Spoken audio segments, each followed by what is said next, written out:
कहानी है रामपुर गांव की, जहां के मर्द महिलाओं को हमेशा नीचा दिखाने की कोशिश में रहते। अरे अभी तक खाना नहीं आया, क्या मुझे एक और शादी करने की जरूरत है? नहीं जी नहीं, ऐसा मत करना, वरना मैं कहाँ जाऊंगी। खाना लेकर मैं अभी आई जी। गांव की पंचायत में भी फैसले हमेशा औरतों के खिलाफ ही रहते। मैं जो फैसला सुनाता हूँ वो भगवान की आज्ञा होती है। इस लड़के ने अपने मन से शादी करके अच्छा नहीं किया। लड़के को घर भेज दो और इसकी शादी इसकी जाति की किसी लड़के से करवा दो, लेकिन ये लड़के, इसे तो गांव के बाहर निकाल दो। नहीं नहीं जमींदार साहब, ये क्या बोल रहे हैं? ऐसा नहीं हो सकता। मेरी बेटी मासूम है, इसे अच्छे बुरे की समझ नहीं है। अरे कहाँ जाएगी ये बेचारी? कहाँ जाएगी? इतनी चिंता है तो पूरे परिवार का गांव निकाला कर देते हैं। बेचारे पूरे बसे बसाए परिवार को गांव छोड़ना पड़ता है। चाहे जो हो, अगर बेटियों को कंट्रोल नहीं कर सकते तो गांव में रहने का कोई मतलब नहीं है। यहाँ औरतों को दब कर रहना होगा। कोई भी अपने हिसाब से कुछ नहीं कर सकता, सब ईश्वर की मर्जी से ही होगा। तभी गांव का एक आदमी दौड़ा दौड़ा आता है। सरपंच साहब, जमींदार साहब, वो कालिया है ना, उसकी बेटी पढ़ने के लिए शहर जा रही है। अच्छा, ये कब हो गया?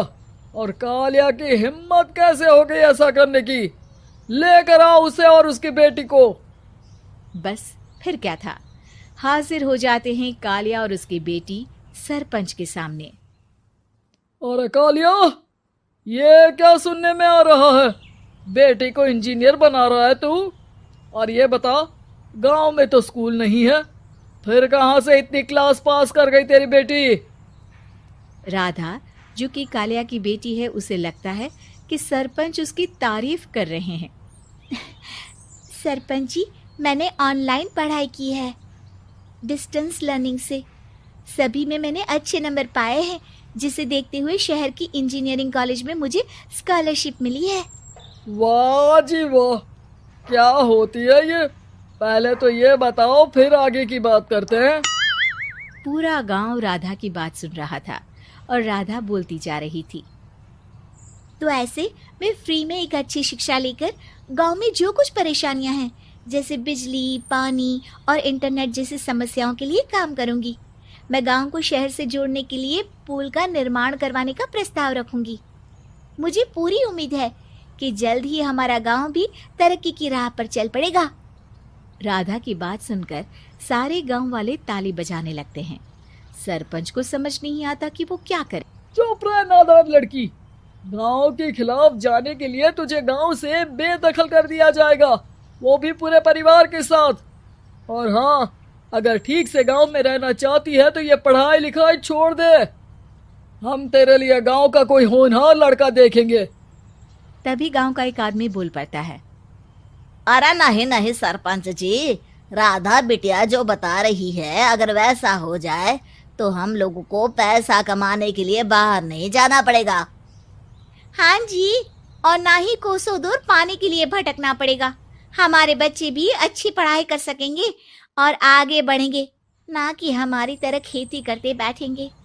क्यों गांव वालों, राधा बिटिया का साथ देना चाहिए ना। सरपंच देखता है कि गांव राधा के साथ है तो वो चुप हो जाता है। वो घर आकर अपने सलाहकार से बात करता है, जो बहुत ही चालाक किस्म का इंसान होता है।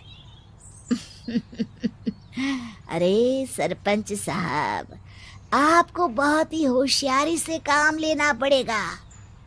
एक बार गांव तरक्की कर गया, यहाँ के बालक पढ़ लिए तो कोई ना पूछेगा आपको।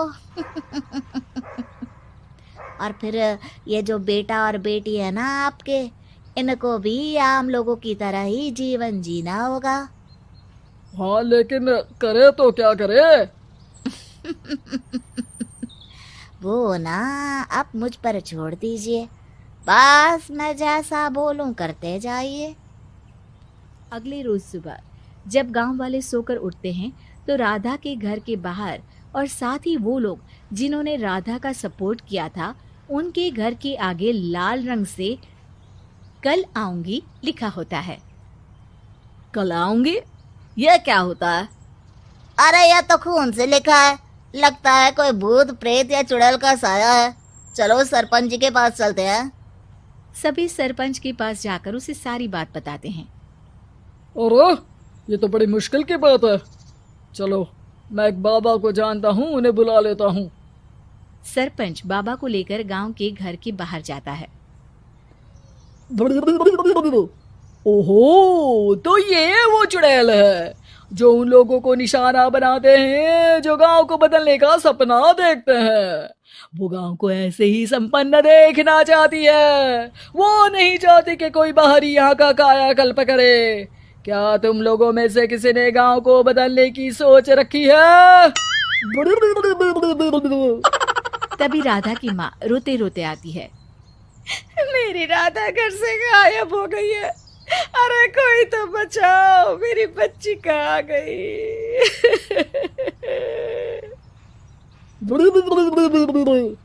ले गई वो चुड़ैल, तेरी बच्ची को ले गई।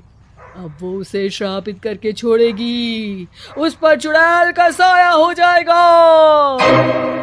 तभी बुरी सी हालत में राधा भी वहां आ जाती है। उसके बाल चुड़ैल की तरह फैले होते हैं और कपड़ों में खून लगा होता है। सभी राधा को देखकर डर जाते हैं। माँ, पता नहीं मुझे कौन उठा कर ले गया था। अरे दूर दूर हो जा चुड़ैल, अब हम लोग इस गांव में नहीं रुकेंगे। अरे कैसे बातें कर रहे हैं आप?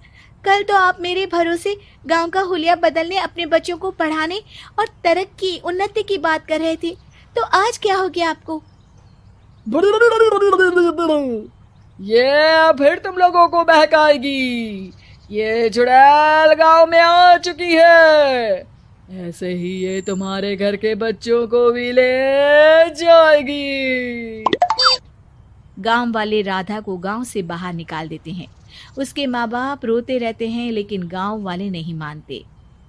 मैं भी अपनी बहन के साथ गांव के बाहर रहूंगा, लेकिन वो पढ़ाई नहीं छोड़ेगी। वहीं सरपंच के घर पर सलाहकार कहता है।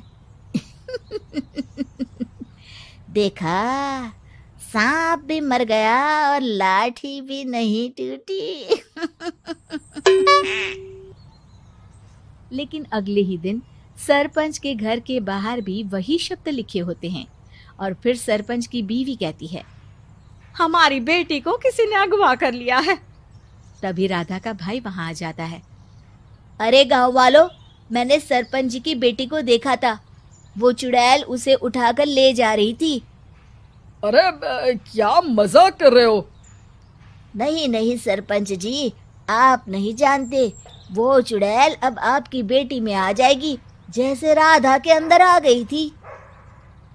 तभी सरपंच की बेटी वैसी ही हालत में वहां आती है जैसे राधा आई थी। पापा, पता नहीं कैसे मैं गायब हो गई थी। चुड़ैल, इसके अंदर भी चुड़ैल का साया है, मारो इसे। अरे नहीं नहीं, इसे भी राधा के पास गांव के बाहर ही भेज दो। अरे चुप रहो, मेरी बेटी कहीं नहीं जाएगी और चुड़ैल वुड़ैल कुछ नहीं होता है। अरे कैसे बात कर रहे हो सरपंच जी? आप तो बोल रहे थे कि आपका फैसला भगवान का ज्ञान होता है, तो अपने पर बात आई तो अब आप ऐसे बोल रहे हैं। अरे ना ना ना, आपको अपनी बेटी को त्यागना ही होगा। अरे बुलाओ बाबा को। राधा का भाई बाबा को ले आता है, जिसे अब गांव वालों के डर के कारण सच बोलना पड़ता है।